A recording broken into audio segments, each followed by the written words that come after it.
Hello, नमस्कार दोस्तों। आप लोगों का स्वागत है आपके अपने यूट्यूब चैनल गौरव वर्ल्ड क्लासेस पे। हम लोग हिस्ट्री देख रहे थे।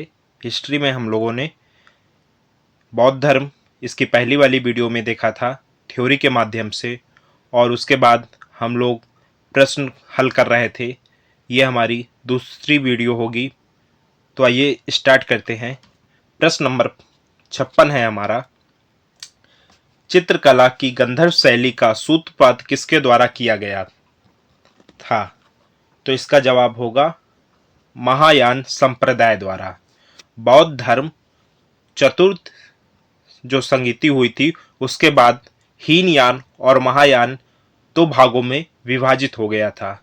तो चित्रकला की गंधर्व शैली का सूत्रपात किसके द्वारा किया गया? महायान संप्रदाय के द्वारा। इसके बाद प्रश्न नंबर 57 है। भारतीय कला का वह कौन सा स्कूल है जो ग्रेको रोमन बौद्ध आर्ट का नाम से भी जाना जाता है? तो इसका जवाब होगा गंधारा, यानी कि ऑप्शन नंबर सी सही हो जाएगा। इसके बाद प्रश्न नंबर 58 है। कौन सी कला ग्रीको बौद्ध कला के नाम से भी जानी जाती है? तो इसका जवाब होगा गंधर्व कला। इसके बाद प्रश्न नंबर 59 है। गंधर्व कला किन दो कलाओं का संयोजक है? तो इसका जवाब होगा हिंद और यूनानी, यानी कि ऑप्शन नंबर बी सही हो जाएगा। इसके बाद प्रश्न नंबर 7 है। गंधर्व कला शैली के अंतर्गत किसकी जीवन की तरह मूर्ति बनाई जाती थी? तो इसका जवाब होगा बौद्ध, यानी कि ऑप्शन नंबर ए सही हो जाएगा। इसके बाद प्रश्न नंबर 61 है। निम्नलिखित में से कौन सी संरचना बौद्ध धर्म से संबंधित है? कौन सी संरचना संबंधित है? स्तूप, यानी कि ऑप्शन नंबर डी सही हो जाएगा। इसके बाद प्रश्न नंबर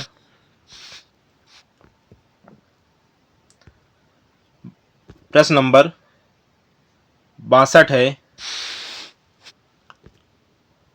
बौद्धों के पवित्र अवशेषों पर निर्मित गुंबदाकार छत वाली अर्धगोलाकार संरचना को क्या कहते हैं? तो क्या कहते हैं?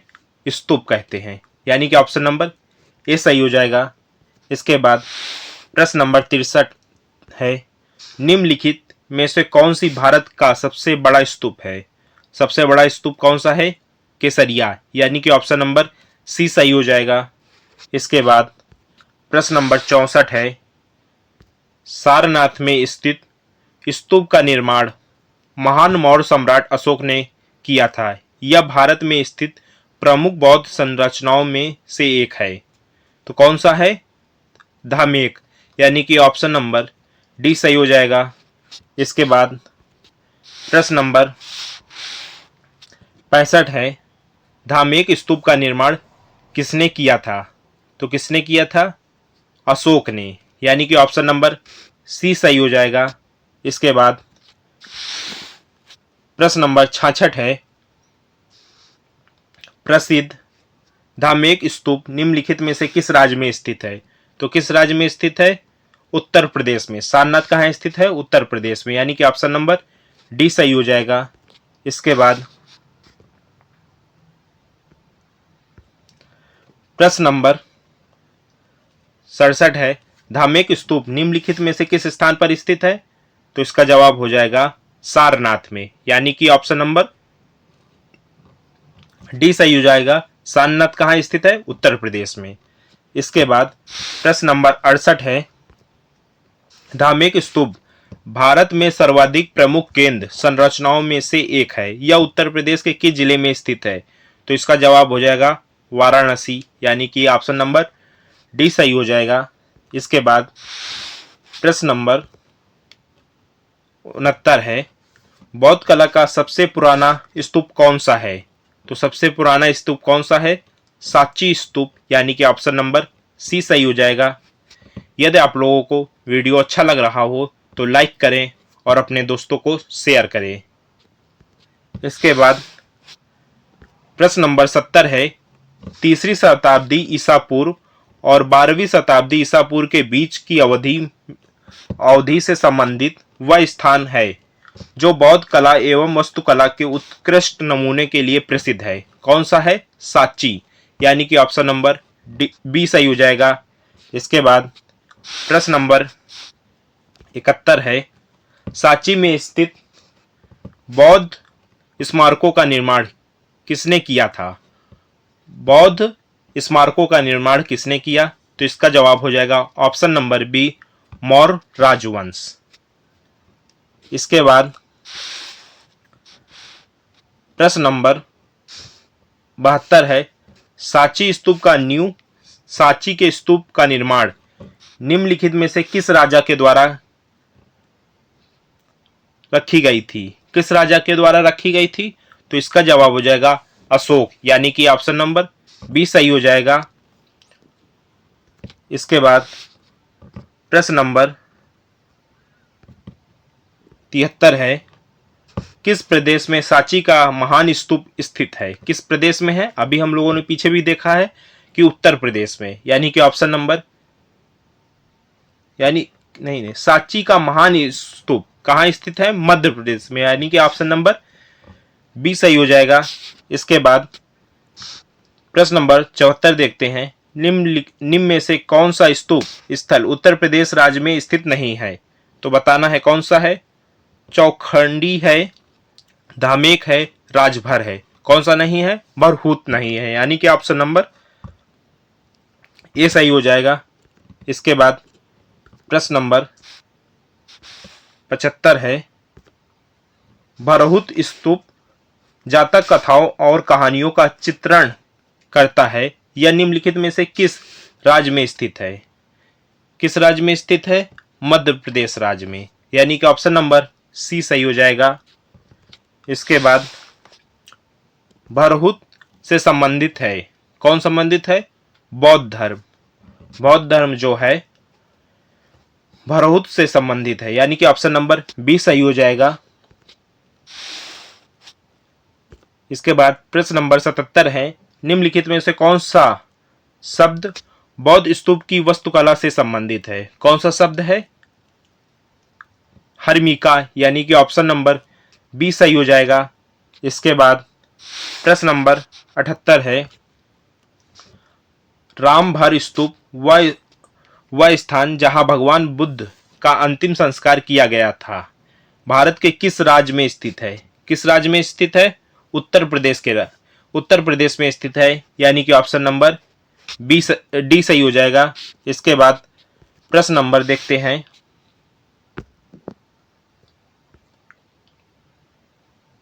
79 देखते हैं, बौद्ध वास्तुकला में स्तूप को श्रद्धांजलि अर्पित करने के लिए भक्तों के लिए पैदल मार्ग क्या कहलाता है?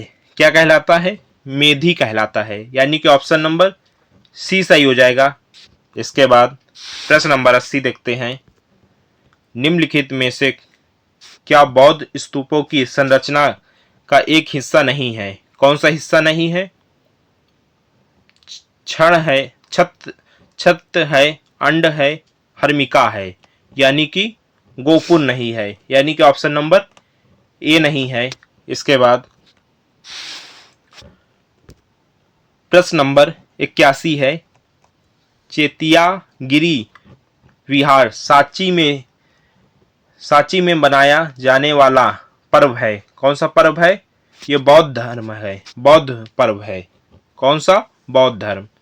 यानी कि देखिए, ये जो प्रश्न है बहुत ही यूनिक प्रश्न है। बाकी की जो अब परीक्षाएं हो रही हैं उसमें बौद्ध धर्म के गौतम बुद्ध के जन्म और मृत्यु से संबंधित नहीं, इस तरह की जो संरचनाएं से प्रश्न पूछा जाता है, ये बहुत ही इंपॉर्टेंट प्रश्न है। इसी तरह वर्तमान समय में इसी तरह के प्रश्न पूछे जाते हैं, तो हम लोग इनको करने का अभ्यास करते हैं। इसके बाद प्रश्न नंबर 82 है, संकेन का एक पर्व है। कौन सा पर्व है? बौद्धों का एक पर्व है, यानी कि संकेन एक बौद्धों का पवित्र पर्व है। इसके बाद प्रश्न नंबर 83 है, निम्नलिखित में से कौन सा त्योहार एक महान बौद्ध संत जे चोखापा के जन्मदिन का प्रतीक है? कौन सा है? गलदान नाम चोत, यानी कि ऑप्शन नंबर ए सही हो जाएगा। इसके बाद प्रश्न नंबर 84 है, किस धर्म के भिक्षुओं के लिए चैत्य और विहारों का निर्माण किया गया है? तो इसका सही जवाब हो जाएगा बौद्ध धर्म, यानी कि ऑप्शन नंबर बी सही हो जाएगा। इसके बाद प्रश्न नंबर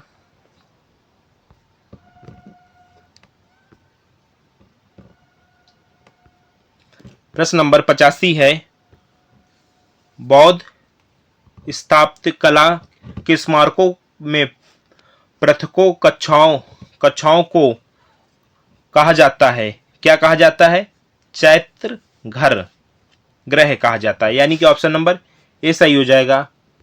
इसके बाद प्रश्न नंबर 86 है, बौद्ध वास्तुकला के सौंदर्य में चैत्य का क्या अर्थ है? चैत्य का क्या अर्थ है? तो इसका जवाब होगा प्रार्थना कक्ष, यानी कि ऑप्शन नंबर डी सही हो जाएगा।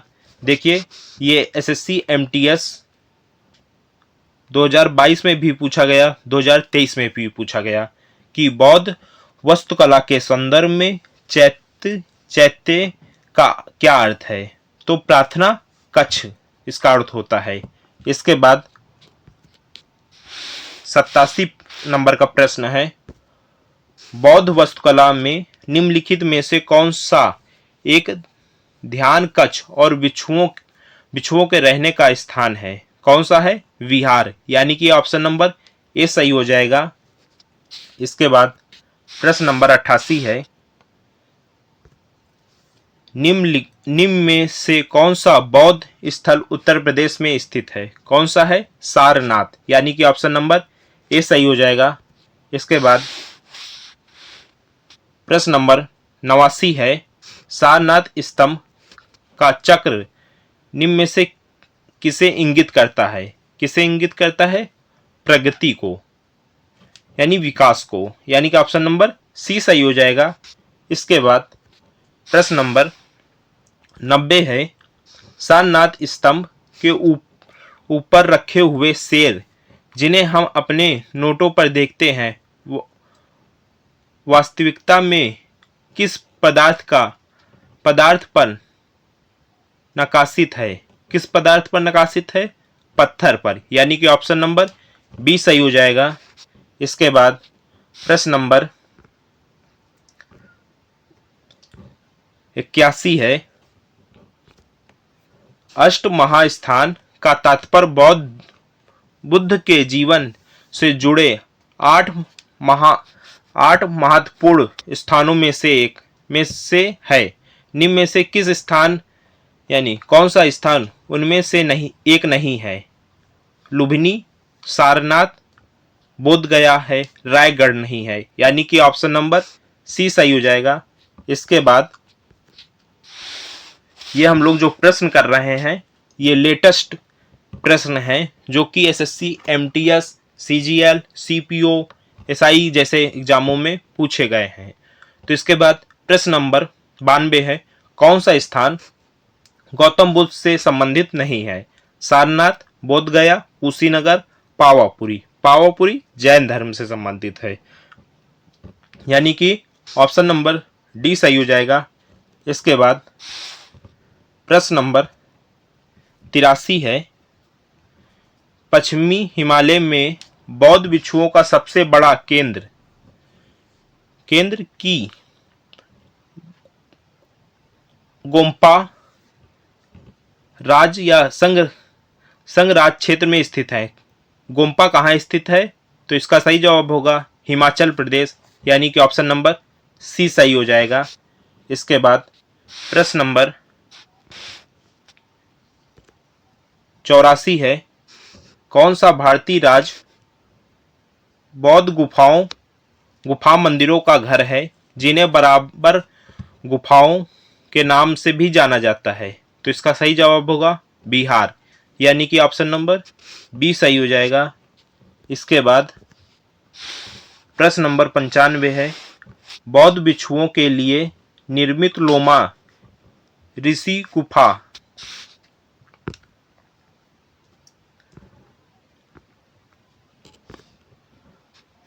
किस राज्य में स्थित है? तो इसका जवाब होगा बिहार राज्य में, यानी कि ऑप्शन नंबर ए सही हो जाएगा। इसके बाद प्रश्न नंबर 96 है, ऊपरकोट बौद्ध गुफाएं गुजरात के किस राज्य में मिलती हैं? तो इसका सही जवाब होगा जूनागढ़, यानी कि ऑप्शन नंबर बी सही हो जाएगा। इसके बाद प्रश्न नंबर 97,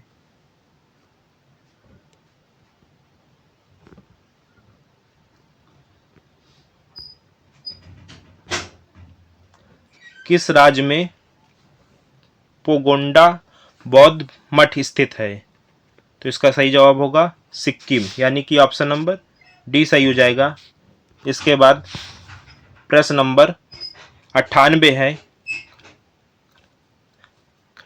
करदांगट मठ जो एक बौद्ध तीर्थ स्थल है किस भारतीय राज्य में स्थित है? तो इसका सही जवाब होगा हिमाचल प्रदेश, यानी कि ऑप्शन नंबर सी सही हो जाएगा। इसके बाद प्रश्न नंबर 99 है, निम्नलिखित में से किस भारतीय राज्यों में आपको तिब्बती बौद्ध स्वर्ण मंदिर मिलेंगे? किस राज्य में स्वर्ण मंदिर मिलेंगे? कर्नाटक राज्य में, यानी कि ऑप्शन नंबर डी सही हो जाएगा। इसके बाद प्रश्न नंबर 100 है, संसार में बुद्ध की सबसे बड़ी 81वीं प्रतिमा कहाँ स्थापित की गई है? कहाँ स्थापित की गई है? बामियान में, यानी कि ऑप्शन नंबर ए सही हो जाएगा। इसके बाद प्रश्न नंबर 101 है, अफगानिस्तान में बुद्ध की दो विशाल मूर्तियों को निम्नलिखित में से किस स्थान पर नष्ट किया गया था? किस स्थान पर? बामियान में, यानी कि ऑप्शन नंबर सी सही हो जाएगा। इसके बाद प्रश्न नंबर 102 है, में बाघ नदी के तट पर स्थित गुफा यानी बाघ गुफा जिसमें 9 बौद्ध गुफाएं हैं 6ठी शताब्दी में विकसित की गई थी? तो इसका सही जवाब होगा मध्य प्रदेश। इसके बाद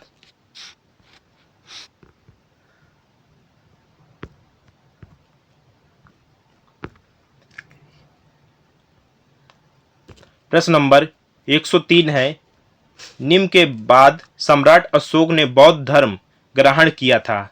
किसके बाद? कलिंग के युद्ध के बाद अशोक ने बौद्ध धर्म को ग्रहण किया था, यानी कि ऑप्शन नंबर बी सही हो जाएगा। इसके बाद प्रश्न नंबर 4 है, अशोक ने किस बौद्ध साधु से प्रभावित होकर बौद्ध धर्म अपनाया? किससे? उपगुप्त से, यानी कि ऑप्शन नंबर बी सही हो जाएगा। इसके बाद प्रश्न नंबर 105 है, राजा अशोक की उस पुत्री का नाम क्या था जिसे उसने एक बौद्ध मशीनरी के कर्तव्यों को निभाने की जिम्मेदारी दी थी? तो इसका सही जवाब होगा संघमित्रा, यानी कि ऑप्शन नंबर सी सही हो जाएगा।